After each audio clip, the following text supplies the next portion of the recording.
Next question. Agriculture market in India face various constraints. Examine. Again, the keyword is examine. Be very careful. So what can be the introduction? Agriculture markets play a crucial role in ensuring better price for both producer and consumer. In other words, to control the food inflation, to make farming remunerative, there is a need for proper agriculture marketing. Okay, context is set. What is the need for agriculture marketing? Most of the people are not clear what constitutes agriculture market. So agriculture market comprises of all the operations involved in the movement of farm produce from the producer to the ultimate consumer. Thus, agriculture marketing includes operation like collecting, grading, processing, preserving, transportation and financing. So it also includes the finance, transportation, processing, grading, all those things. Now, if you know this much, I'm sure definitely your answer will look good, or else your answer definitely will look narrow. Now see, once UPSC has asked question, discuss problems in upstream and downstream of agriculture market. Upstream and downstream constraints in the agriculture market, which is nothing but the backward and forward linkages we can say. I have told you agriculture market includes all those areas from where product is moving from farmer to the consumer. So from here food will be transferred to the mandi. We can consider this as a kind of upstream, and from mandi to the finally consumer retail level. This is mandi means wholesale market. And before the product goes to the consumer, it can be processed, stored, and many things can happen. So all the supply chain includes the agriculture market. The question is not about the APMC mandi. I have seen people writing only on the APMC mandi. You will not get the marks. You have to mention all these things. So when you talk about problems, upstream challenges, you mention the heading, then firstly, farmer does not have access to the market, mandi. Whatever the markets that are present in the rural areas, they are not efficient in nature. The Grameen markets, their agriculture produce selling is not happening. Farmer will not get better remunerative prices. If you have to go to the mandi, the distance of mandi varies from 10 kilometers in Punjab to as high as 400 kilometers in northeastern states. So he do not have proper access to the market. Mandi distance is very high. The rural markets are not working, and farmer do not have the information of the market.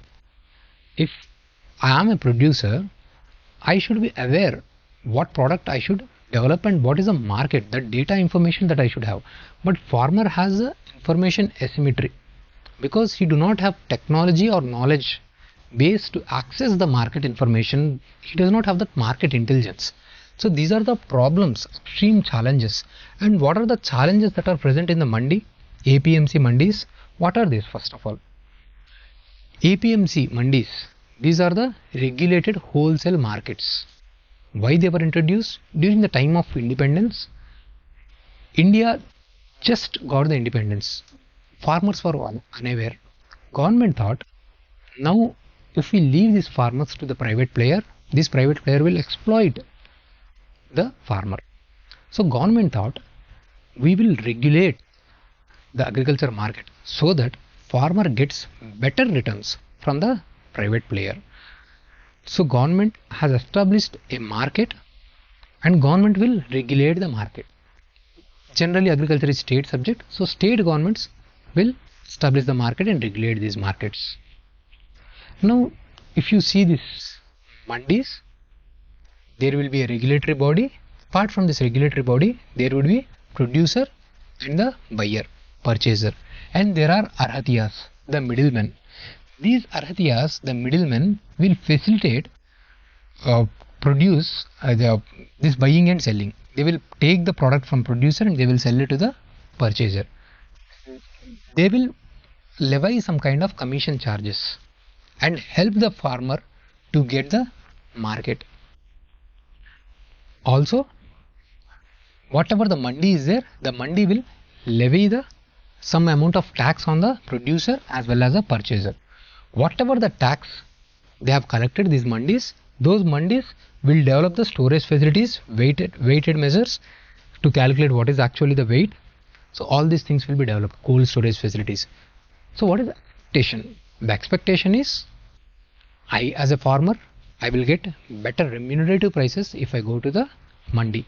There government will facilitate buyer for my product. To facilitate this thing, government will levy tax on it. Using that money, government will build the infrastructure in those mandis. There will be holes, there will be storage facilities. If I do not get better price today, I can store my produce there in those cold chain infrastructure or wholesale storage infrastructure. Then I will come back again later on when I find a good buyer. This is the expectation. Then what is the reality? The reality is, this Arhatiya collude with the purchaser, and they will make the farmer to purchase the items to sell the items at the lower price. So there is a collusion between Arhatiya and the buyer, and finally farmer will get the lesser return. This is the first issue, collusion between the Arhatiyas and the purchaser. Then second issue, what are the problems that are faced by this buyer? If a buyer is a big player, if you want to develop the chips, he need large amount of potato. I'm saying example, hypothetical case. Now if the buyer have to purchase some 500 kgs of potato, he cannot purchase it from one mandi. He have to go to multiple mandis. Now everywhere he have to take the licenses.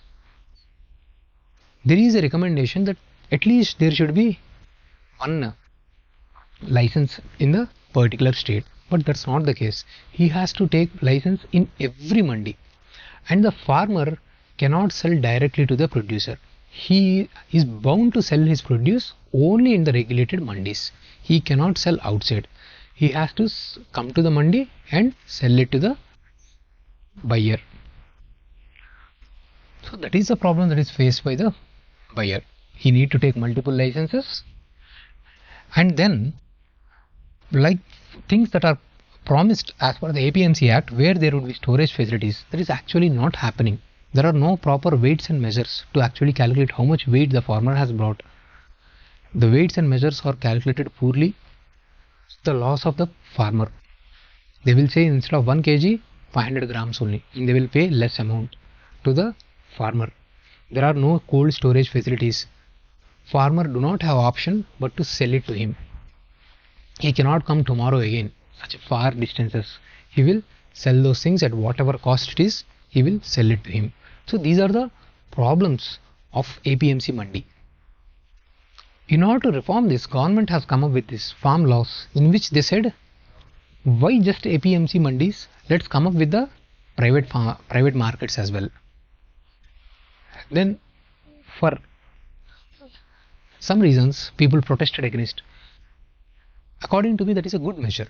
They are just simply saying, similar to these mandis, there can be a private mandis also, where farmer can sell the product directly to him, or farmer can directly enter into the contract private player without going to the mandi also.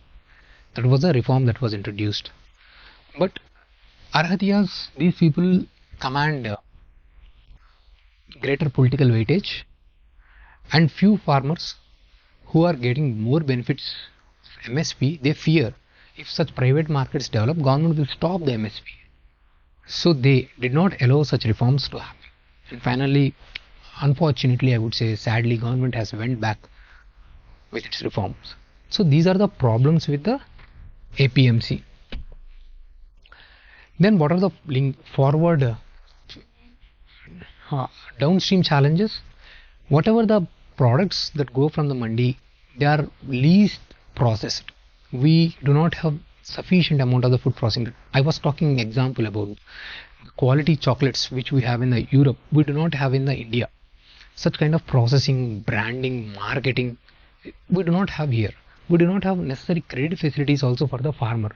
Because of all these things, we could not make use, we could not promote our agriculture products. So currently we have reached around $60 billion, which is a very good in terms of the agriculture export. We want to increase it. We want to develop more. Then, I hope this is very comprehensive. I hope this is very clear. This is good enough to write a 15-mark answer also. Then what are the various measures taken by the government. Government, like say Andhra Pradesh, they have come up with the concept of the Raitu Bazaars. In the Raitu Bazaars, these are established by the state government itself, but they are not as restrictive as APMC mandis. They are established in the cities. They can be somewhere outside the wholesale mandis. So this is similar to some kind of direct contact between the buyer and the seller. People themselves can go directly to these areas and they can purchase the product. So this will offer better returns to the farmers and also better returns to the consumers. And government also said, let's develop the rural infrastructure, Grameen markets, so that farmer can sell it in the rural areas itself instead of reaching to the market. Then some of the state governments have kept the horticulture products outside the market, APMC market. They can sell directly to the private players. Direct buying, private markets have been allowed for the horticulture. Then recently government has come up with the e-norms. An electronic trading platform has been created where it is like this. There would be online platform where farmer can log in and see, okay, for my product, that particular person is offering better returns. I'm from Andhra Pradesh. I have good returns for the product, for my product in the Maharashtra. So I can make an agreement with him and sell in the Maharashtra instead of Andhra Pradesh. That is an online platform where I will be given information about the market. But for this to happen, don't you think we have to reform all these things? We need to have digital infrastructure. We need to have proper roads. We need to have those changes in these APMC mandis, and where there should be single levy and people should be allowed to sell their produce not just in those APMC mandi. They can be sold anywhere in any of the mandi, but generally farmer is not allowed. He has to sell in that restricted mandi only. So all these reforms are needed. So very few number of mandis have been connected for this e-norm. Even that reform has not yet moved forward. Then Pradhan Mantri Gram Sadak Yojana, MSP rationalization. MSP is also market, right? Government is offering some return to the farmer. That is also kind of market to the farmer. We have seen what are the problems associated with MSP. That is also need to be mentioned in this. And whatever the reforms, rationalization reforms we have discussed in the MSP, that can also be mentioned here. So this is your constraints in agriculture market. Now same things have been mentioned here. All these things which I have discussed here have been mentioned here. Problems related with the APMC mandi and all those things which initiatives have taken, all these things are mentioned here. So what kind of conclusion we can mention here? Agriculture being a state subject, through proper involvement of the state governments and cooperative federalism measures, reforms should be initiated in the agriculture domain for the well-being of farmers and everyone to ensure social justice. Something on those lines we can mention conclusion. Thank you.